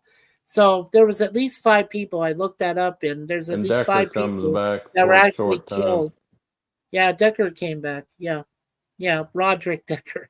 My middle name is Roderick, but it's spelled without the E. But the way he spells it is Roderick. Mine is Rodrick. That's how I spell my middle name. So it's weird. Yeah. So spoilers. Anyway, yeah. So both Jay and I agreed. I think those are great episodes. It's unfortunate what happens after this. 10 more episodes, and then there's no whimper. There's no cliffhanger. There's no May I say general that ending. Yeah. uh, um, um, what's his name? George Peppard. He Yeah. did a pilot episode within a series called Madlock, and he Right. played a old private eye with the girl who Yeah. goes on to play. She's um, Ricky Nelson's daughter, I think, and Yeah. Tracy Nelson, and Tracy. Yeah. she and George Peppard do a episode on Madlock totally on their own, Right. and they they figure out the case and everything, and they go Yeah. off into the sunset, and they're going to be. They play daughter, and I think it's daughter and father, or uncle and niece, and they Uncle go and off niece on the like sunset, more and than they're what going it to was. create their own show, but they Right. don't pick it up. So But she they didn't pick goes it up. off, and she goes on over on NBC to Tom. Uh, what's his name? The father, Mr. Cunningham from Happy Days. He plays Father Tom Down in Bosley. Mysteries. Tom Bosley. Yeah, yeah. Or well, She uh she yeah. she plays a nun in that series. So I like Oh yeah, where George she's in there with Peppard Tom Bosley. and Yeah. Tracy Nelson in that episode as private detective and daughter or niece, whatever. I liked it. Right. I wish they had picked it up. I wish they had too. I wish they had I don't too. know. He may have Uh died shortly after that. I don't know. I don't know when yeah. George Peppard died. Yeah, but as I mentioned in earlier webcams, I did mention that after I cover all the remaining episodes, Yeah. two apiece towards the end, I am going to cover the 2010 rehash, or what I call a disaster, of the A-Team with Funeral. Liam Neeson or Neeson in the title role. So Oh God, I don't think I went to go see that. I don't remember seeing it, so thank God because I heard it was bad. it was terrible. It was terrible. It was a Dwight shitstorm. Schultz is in it as a cameo, and so is Dirk Yeah, he has Benedict, a but cameo. Yeah. they didn't ask BA, Mr. No, T. well, no, they did, but BA said he didn't want to be typecast. He didn't want to show up in the show. Oh, okay. Well, he was already That's why. typecast. Shit. Oh yeah, Yeah, yeah. had Well, a cartoon named after him, Mr. T. yeah, Mr. they T. did. Da, da, da, da, da, Yeah, yeah, da. yeah, That was a good yeah. So that's cartoon. why they got. Yeah, that's why they got Quentin Rampage Jackson, and he did a terrible impression. That was terrible. And Bradley Cooper I playing pity the Face. fool. Oh, crack! Oh my God, and Shelton Copley. Now I like Shelton Copley, and I think he did a decent Murdoch, You but know that what I was wish they really had kept out of the in minor. That was like a minor pleasure out of the other three. Which right. and Liam You know Neeson, I what was I wish they disappointed. had kept in the intro of the A-Team season 5 What? was I don't think they kept it. If I'm wrong, then I'm not. I'm never wrong, but I may be mistaken. But did they keep the Cylon walking by and Dirk Benedict goes, "Hey, wait a minute." No, no. I didn't think they All did. they did was I use. wish they kept that. That was a cool thing. Yeah, no, no, that was in the first four seasons. They did that as part of Yeah. John Ashley's narration and all the episodes from the first Hmm. four seasons. But when they got into season five, all of that changed. And I think that was, like I said, I think that began It the would have death been knell for the funny. series. It would have been funny that after the firing squad, the next episode, it would start the same old way, and he go, uh, in the so and so Los Angeles, the 18th. Oh hell, they've been caught. Forget it. Yeah, no, I know. Well, I think that after the firing It'd have been squad funny if episode, they allowed I him to do that. yeah. Well, I think personally for myself, if they ended it, if they, oh, okay, I would have been happy with this if they had done the trial as they did it, Yeah, and they did all yeah, 3 episodes, and then they're done with the firing line. That would yeah. have ended it for me. I would have been great. They survived the shooting, and now they can move on and do other things, and then that was it. Well, That they would only have been have it. 5 years, and then they're let go forever. Yeah, they were just let go. The last episode I'll cover is called Without They Reservations. should That's have where, allowed them to yeah, do one last episode, and it would be yes, that it'd be their last mission, and they get right. freed. Yeah, I wish that could have happened, but it George didn't. That's what Papard I said. died in 1994. Right.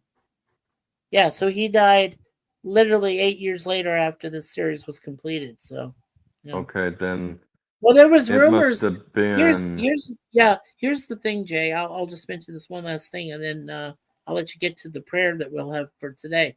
Um, there was rumors even as late as 1990. Some people wanted to bring the A-Team back for a final reunion episode to try to get our them to movie. say Yeah, that they completed their missions with Stockwell and they were given a yeah, full presidential pardon. That would have yeah. happened sometime in the early 90s. But then, of course, they waited too long. Then George Papard dies. And let's be honest, you weren't going to do an A-Team reunion episode or anything like that without George Papard. He had to be a part of it, Ooh, or there was just nothing they would do about it. So, yeah. So it just happened that way. hang on a It just minute. happened that he died. Yeah. But there were rumors. I heard them. I kept track. I was like, after, like I said, after the final Without Reservations episode, I thought, that's it?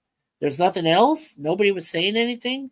And then they were Yeah, making rumors and saying, oh, well, this could come or this could do yeah. it. But, then Papard dies and, well, all those dreams died with him. So, and then it took them another 16 years. It took them another 16 years to finally put out a reboot movie with Liam Neeson playing Hannibal and Okay, all that. okay. I was like, oh I got crap. it now. I got it Yeah, now, Mikey. go ahead. It says that it was called the PI, the Madlock Oh, episode that George Papard and Tracy Nelson was in. Jesse There was Nelson a did. Okay. pilot for proposed spinoff, which would have Oh, followed the further adventures of Max and Jesse. right. Unfortunately, George Papard died before the planned series was filmed. So that's the That's reason why we didn't get it. He died he died after he filmed it. Yes. That was one of after his that last. episode, and they did greenlight the series, but he didn't get a chance to film the series pilot. Right. Yeah. That's That's sad. unfortunate. It Yeah. would have made And his career. It would have increased his career. Started back up again. yeah. And it says Lizzie says, George, oh, you were trying to spell Papard. It's Peppard there, Lizzie. It's okay. I know. That's It's autocorrect. okay. Yeah. It's okay. November 19th, 1928 to May 8th, Spelling doesn't matter here. 1994. Yeah, that's fine. Yeah, there you go, George Papard. Yeah, but it's PE. It's just PE at the beginning there, Lizzie, you Liz. need to It's look at okay. that episode, the PI on The Madlock. PI. It is a great episode. Oh, totally is. Absolutely. Well, we got 6 people watching, so we got an We increase. should Yay. have 250 people watching. We got two great people, especially me. Come on now. Yeah, come on now. Yeah, cool. Yeah, very cool.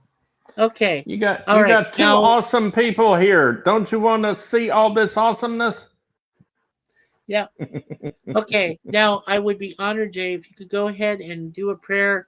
As all of you are probably aware by now, there was a shooting at the Annunciation Catholic Church in in a suburb of Minneapolis, Minnesota.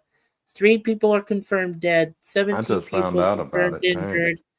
injured, and so in a church, and How many the just how many died? 2? so far 3. So far 3 have died. 3. Oh, it went up. Okay. Yeah, and one And how many person, were one injured? child, 17 were injured. Uh, And 6 of 3 those dead. injured are critical. One is a child, a Oh, young child, Jesus. and the other are 5 adults that were involved. Oh, So so we could have more. Hmm. yeah, so lots of prayers up. Thank you there, Lizzie. Yeah. Um, yeah, appreciate that, hon. Okay, so would you please, Brother Jay, I pass it to you. Yes. Say a prayer for them, please. Dear Heavenly Father, we are just grateful together to come together again in Christian love and fun, Father. We thank you for this channel, that we do have this channel that we can come and not be berated or attacked or anything like that, Father, misused and just berated. We are so grateful for this channel and other channels like it, that it is a safe community. We treat people here like family here. We love everyone. Thank you for everyone that came to watch us and talk about the 18, Father. Father, you know that we have petitions on our hearts and minds, and we lift all those prayers to you. But Father, we have a specific prayer request. Please, Father, forgive the person that did the horrible act in Minneapolis, Minnesota. Even though your judgment has already been pronounced, we as Christians ask you to forgive them. We ask you to help the families forgive the shooter. Forgive the families of the shooter. We don't know if the family knew this was going to happen or what mental state this person had. But we ask you, Father, to be with those that have died, the families that have lost their loved ones, children or adults, whatever. We ask you to be with those families. We ask you to be with the 17 the family members of the 17 that have been injured, 6 that are on the critical list. We ask you, Father, to please, if it be thy will, let them get better. Yes, there'll be emotional scars, there'll be PTSD, but we ask you, Father, to heal them to where they don't have PTSD, that they can go through life normal instead of letting this evil person win out in the end. And by winning out, these people will live in fear. We don't need that. We need to fight Satan in every corner of the world. We need to fight Satan even in our dreams, because he can come in our dreams, Father. And these families, the victims that are still alive, they're going to have bad dreams. We ask you, Father, to protect them in their dreams, because Satan's going to use this in their dreams. We ask you, Father, to protect them in their dreams. Follow them in their dreams and protect them, Father. And Father, I thank you for Brother Larry coming out of his surgery. And we ask you for him to have a quick recovery, full recovery, and that his heart is 100% better. We ask you to be with him as he's fighting his collapsed lung. Heal that lung, inflate that lung back, Father, so he can live life, and you still have more work for him to do, and others like him, like my brother Mikey and his lovely wife, Suzanne. and for your other fellow workers that are in the chat. Those are them. They're fighting Satan too. Father, take this tragedy and use it for thy glory. You can bring badness and use that badness and make it great. Father, we ask you to lead, guide, and direct us back again for our next stream.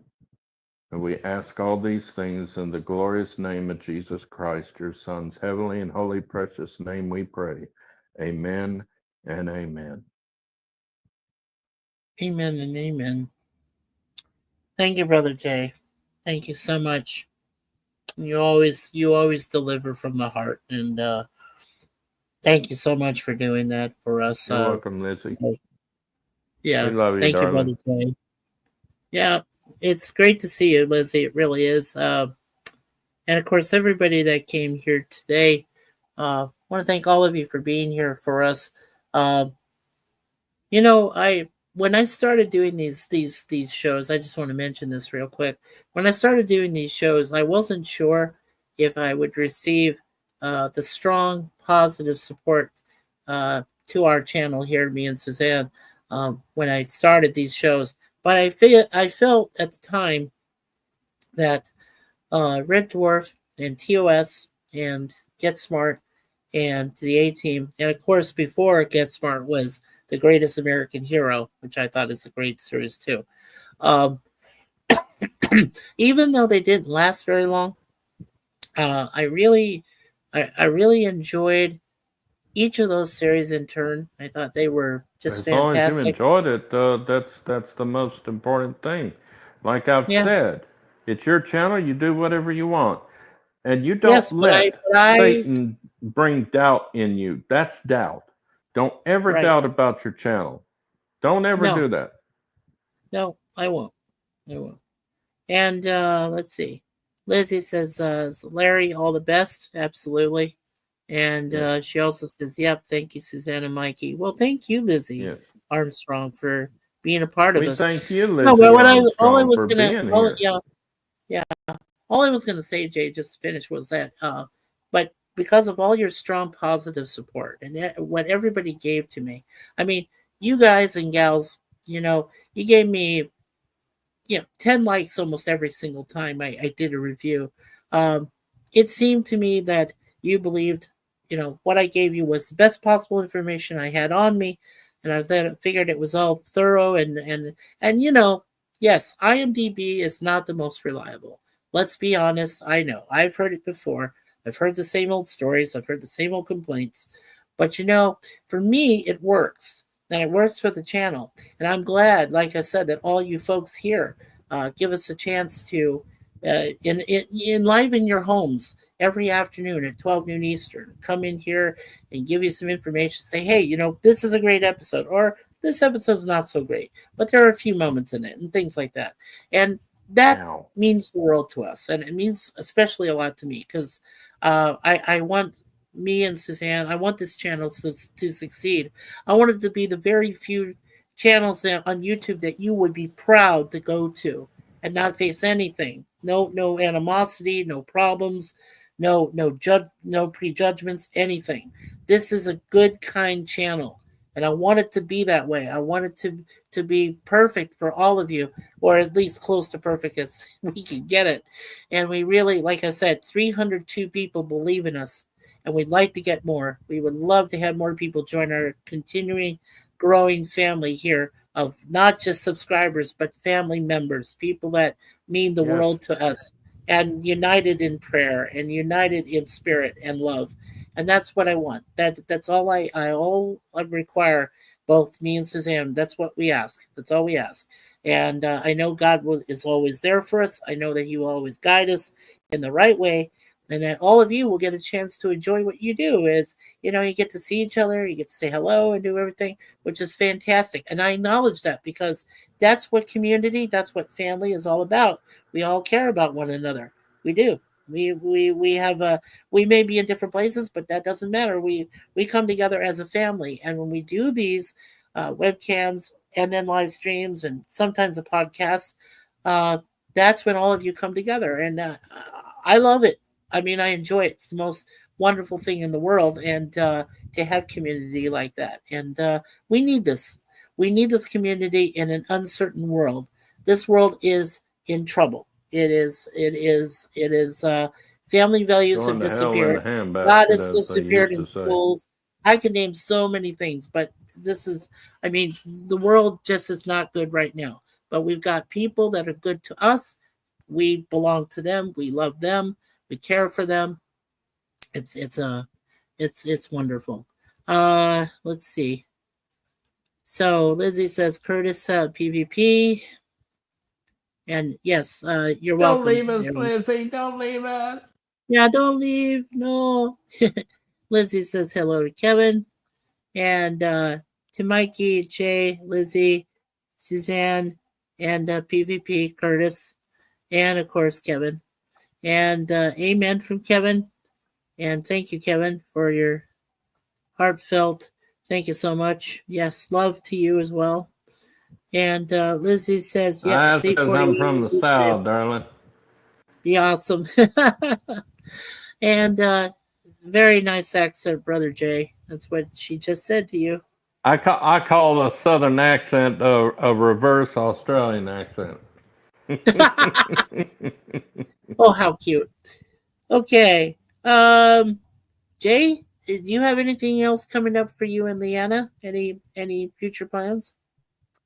Well, we had a great time in Florida, Yes. and we sang our butts off. And uh, me and her did a rendition of Reba and Vince Gill's "The Heart Don't Lie," Right. and they loved her performance, and they gave her a standing ovation. I'm so proud of my baby, and we And enjoyed Lizzie's the laughing at you when you just said that about the Australian accent. yes, yeah. There you go. Thank you, Mike. And uh, what do they call women down there? Aussies. Uh, They call men no, or women Aussies. they call them. What did Crocodile Dundee call women? Sheila. Sheila. Sheila. Thank you, Sheila. Uh, Yes. and we stayed overnight because they were going to have a bonfire, and we enjoyed the beach. She watched. She watched. She washed her clothes in the ocean. She swam in the ocean and enjoyed it. And because both of I hadn't been to Florida in a long time, and I never been to the beach though. But she's never been to Florida or the beach, and she Huh. enjoyed it. And we left early to come home because I told her we got to get home because Mikey and I are doing something tomorrow. She said, "Well, let's just stay the night and we'll get up early in the morning." I said, "Okay." But we enjoyed it, and I'm still trying to work out how to work. If I can ever figure out how to work StreamYard, I may start my own channel. I hope you do. I have a 'Cause I YouTube know, channel, but well, it's well, just because Brother Jay, for me I to watch know, videos. yeah, because So I know, Brother Jay, you've wanted to start your own. I know I'm trying to PvP, figure out how to work it you on my wanted to do your phone own too. Yeah, because I don't have a computer. If I can get a computer, I can definitely get on live stream. But I'm trying to figure out how to get others up on a live stream panel while I'm on the phone using it because I right. don't know if you can or not. And she says, Sheila, LOL, she says it's from the Droving Days lingo. Uh, What do okay. they call women now? I call women darling. I heard that term. I assume that's That is not me, Lizzie. This profile. This is Conway Twitty, a country music superstar with yeah, 68 number one hits. Conway Uh, Twitty. And I sing his. I don't sing his songs that are number one hits. I sing songs that could have been number one hits if he had released them, and our audience loves them. Mustering stock. Okay. Mustering stock is what she's saying. Okay. All right. Well, they call women hey. mustering stock? No, she says that's what it comes from. Oh.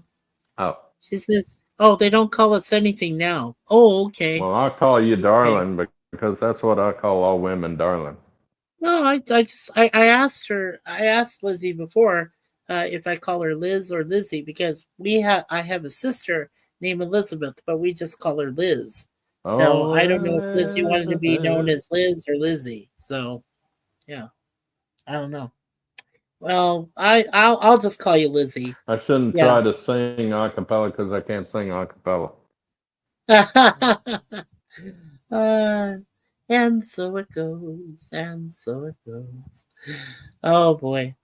Let's see. Yes, thank you. I can't wait to talk to Lizzie more. I like Lizzie.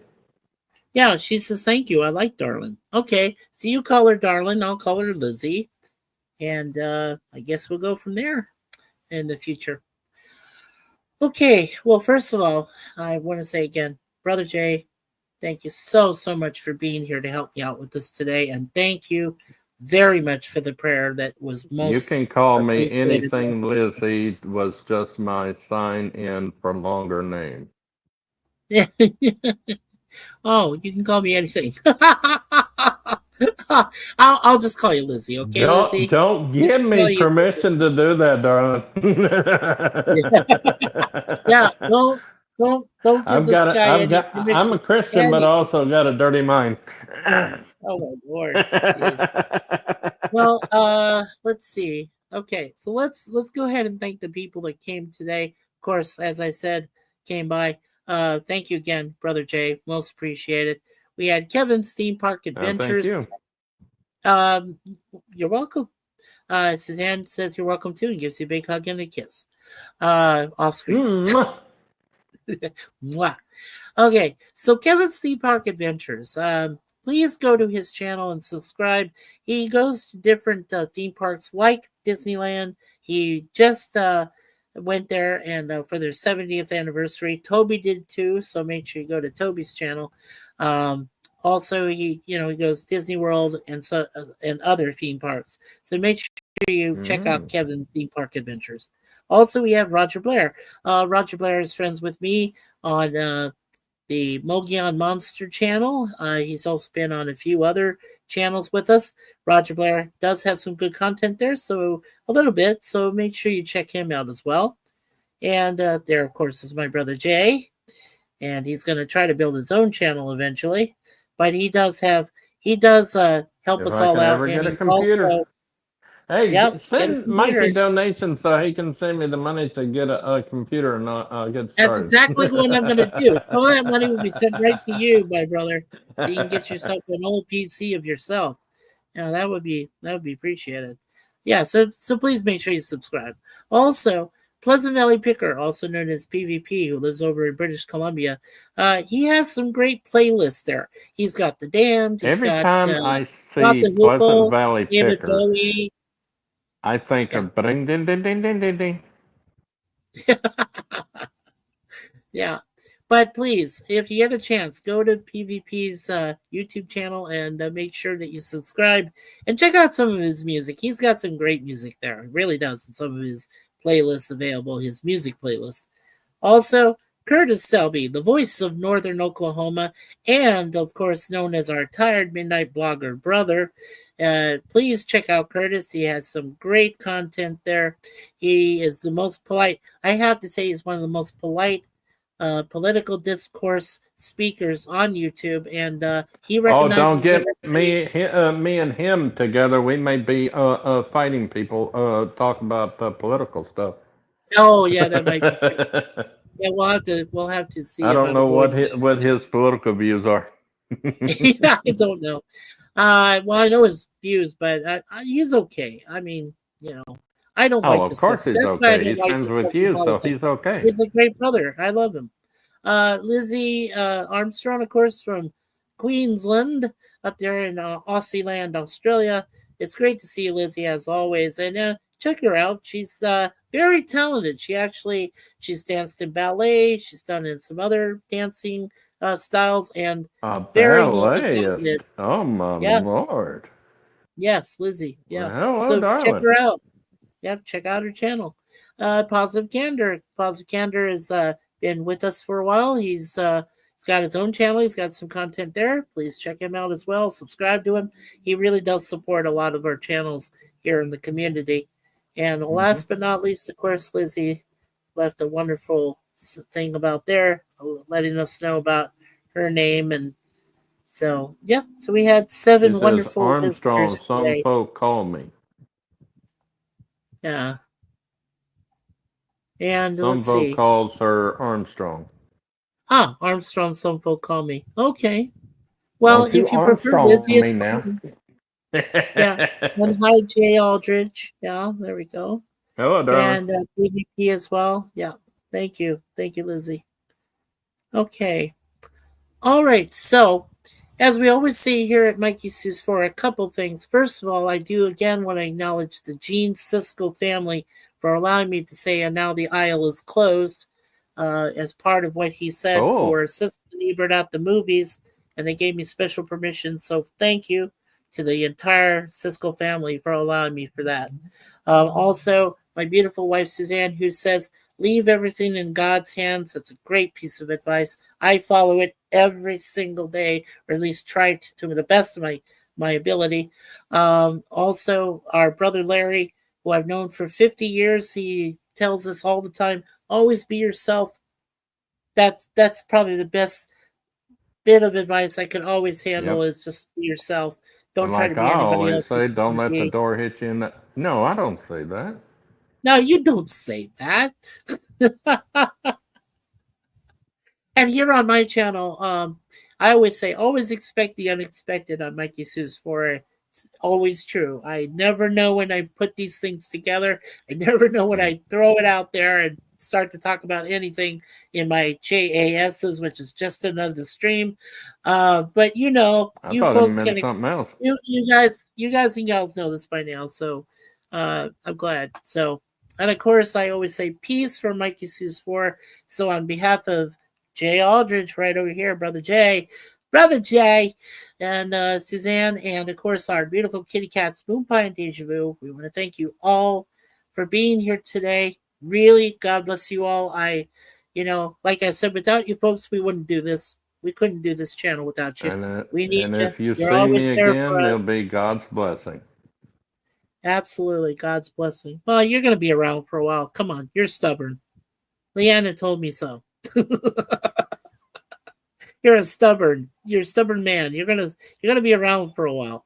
I see you, brother Jay. I don't know about that. We never know when our time is going to be called. Well, that's true. And sing, sing, sing. Yeah, there you go. Keep singing. She I don't want to says. go to Sing Sing. No. No. She says, and sing, sing, sing. Keep singing.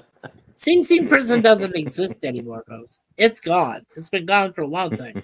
Anyway, I was born gone. Yeah. Okay. So last but not least, we always say, God bless America. God bless Canada. God bless the UK and England. And our friend Lisa Hogan, who we hope we get to see next month to celebrate my 60th birthday with me and Suzanne and her friend Scott. And He's of course, lying. He's only 42. I am not. You see this beard? That's not 42-ish beard. Come on now. If one day I'm gonna let my beard grow out, except for this little blondish. I don't know why it's blondish. It's brownish. Yeah. Everything else is gray. Yeah. So, well, and I'm 56 in a 99-year-old body. Yeah, but brother, let me ask you: does Leanna like you with a beard on or a mustache? She loves men with beards. Maybe that's the reason why she calls you her co-husband. But probably why. The only reason why I call Suzanne my co-wife is because I'm horny. But anyway, the beard, I don't do beards. I don't do beards. I can't even let my hair grow out because of the Oh my God! neuropathy. You forgot. It Oh uh, man, it literally the very kills me first to time have people long understood. hair. Oh It my really God! kills me to have long hair. So, Oh uh, man. Well, I no, would I have can't thought stand it when I I have would a have mop thought my like this. head would grow gray before my beard, but Well, no, I knew my beard was going to grow gray I'm before weird. this, but then I had to have it like all cut off, and I need to go bald again to cut this all off. So I'll have Suzanne do that for Don't me. grow beard. You didn't look good with it. You don't like me with a beard? I said don't go. Did I say don't go beard? I said don't go Yeah, you don't go bald. beard. That's what you I said. meant bald. Don't go bald. You didn't look good with it. You you don't like me bald? Oh, come No, on. Really? Oh, no. It was oh, I'm used to the oh my God. hair Yeah, you're and used to me with the anything. hair. I don't like change. Okay, well, I'm not a big uh party for change. I don't like change. Now I know as is it Christians we true? have to change and everything, but I just don't like change. Well, look at it. She's laughing hysterically at us. And then she says, I'm 66. Oh, wow, Hey, Liz. you're almost Really? 3 more years and you'll be at my favorite number, darling. Oh, yeah. His favorite number is 69. That, yeah, yeah. Well, I hope you don't say that about PvP. You know, he's only 2 years away from that No, magic. I wouldn't say that with a man. No, mm-mm, Okay, mm-mm. good. Good. Well, at least we know I where only you said it with stand. you because you're my brother, but Oh, no, thanks. no. Thanks. Yeah. Wow. Liz, Lizzie, I would have And never guessed that you were Suzanne, 60. it's gonna take her 40 years to get to 60 because she's only 28. You're only 28, Dave, according to Jay. Yeah, you're only 28. Okay. Well, oh my gosh. Okay. So, and don't forget, Hey, let's the planet. they love compliments, dude. Remember, I, they I love know compliments. this. I know this very well.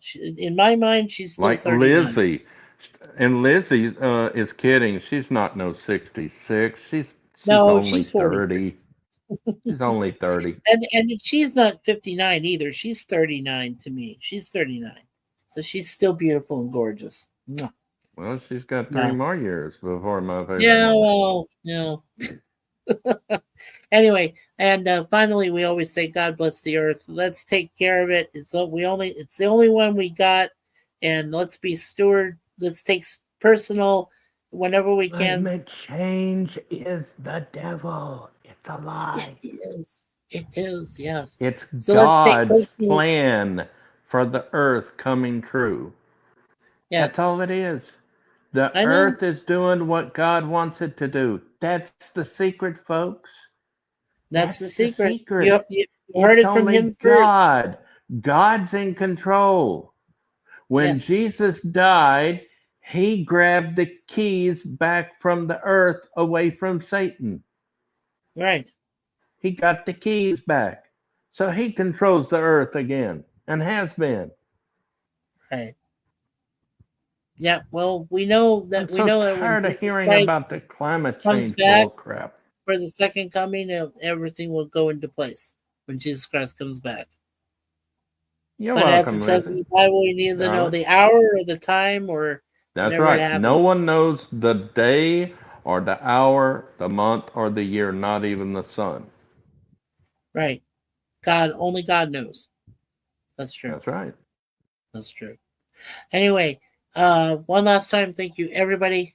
Thank you again so much, Brother Jay, for helping me out today How and about for let's being here. wait until we hit the 2 hour mark because we only got a minute left. Oh, sure, sure. Yeah. I Uh like even as numbers. like you. So Liz, if anybody has anything to say in the chat, let's do it for the next 1 minute and well, actually for the next 54 seconds, then we can get the 2 hour mark. Let's see. Liz says, yep, thank you. Hey Suzanne. Oh, thank you. Thank you there, Lizzie. Um Yeah, so still have 6 people. That's great. That's Anybody great. else have any Should have been questions? 250. Yeah, I wish we had 250. Would be Let's get amazing. Mikey to 1,000. Yeah. Well, you know what? First things first. Let's get me and Suzanne to 500 so we can start to be monetized, and then get us to 1,000. That'll be the next goal. So, yeah, let's try to get to 500 eventually by the end of the year. I hope we can get that. Well, good night, everybody. We're at 2 hours. Okay. Well, as I said, well, actually, let's do this because I need to. Oh, come on, stop doing that. Okay, thank you. There we go. All right. As for me, as you know, tomorrow, folks, at 3 p.m. Eastern, we'll be doing our quick reviews of both Superman and Fantastic Four. First steps. I'll have my distinguished panel tomorrow for that. I hope to get Jay, so maybe Jay will come back with us tomorrow at 3 p.m. Eastern. Also, I want to get my friend Scott, who is also known as Anchorman, because he's seen the movie. Also, I want to try to get Elijah, who's also known as Little Blue, here on YouTube. Try to get those gentlemen up here tomorrow for that Lizzie presentation. said something. Oh, yeah. And Lizzie says, we used to sing the Mission Sisters Joy is like the Rain album in the church. Oh, nice. Church choir. In the church choir. Oh, sweet. Yeah, that is a great song, actually. I like that one.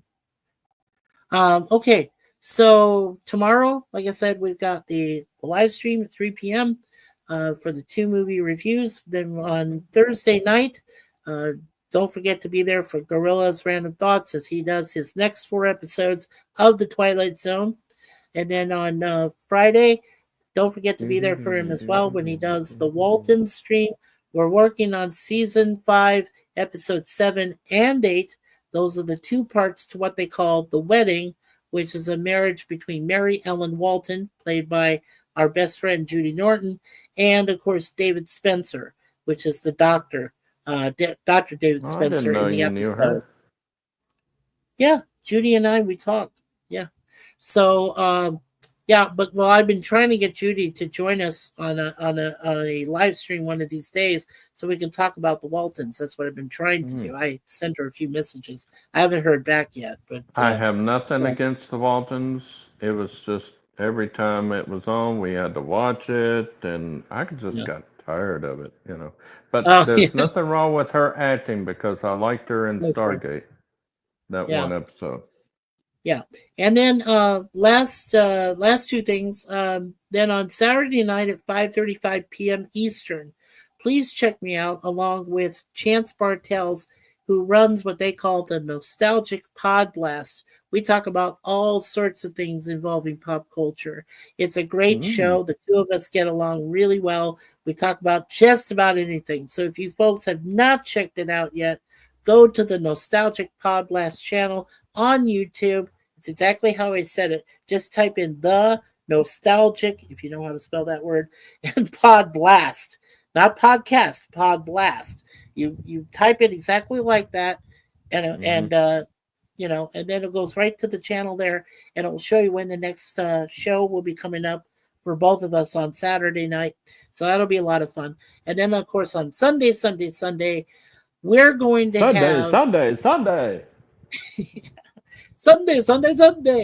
We're going to have Cinema Sunday with Gorilla's Random Thoughts, and he is going to be showing one of my all-time favorites, Samuel L. Jackson in Snakes on a Mother Effing Plane. No, I'm not watching that. I can't stand horror movies. Well, it's a good film anyway, so yeah, it's good. It's good anyway. But anyway, so thank you all. And take care of yourselves. Have a great rest of this weekend. Enjoy the extended weekend, you kids out there. Enjoy it. And I know some of you are going to have Labor Day on Monday and, extended. So make sure you all enjoy that out there. Labor Day is nothing like it used to be without the Jerry Lewis telethon. I agree. Yeah. And of course, peace to all, and God bless you. And we'll see you next time. Live Good night, long and everybody. prosper. Live long and prosper.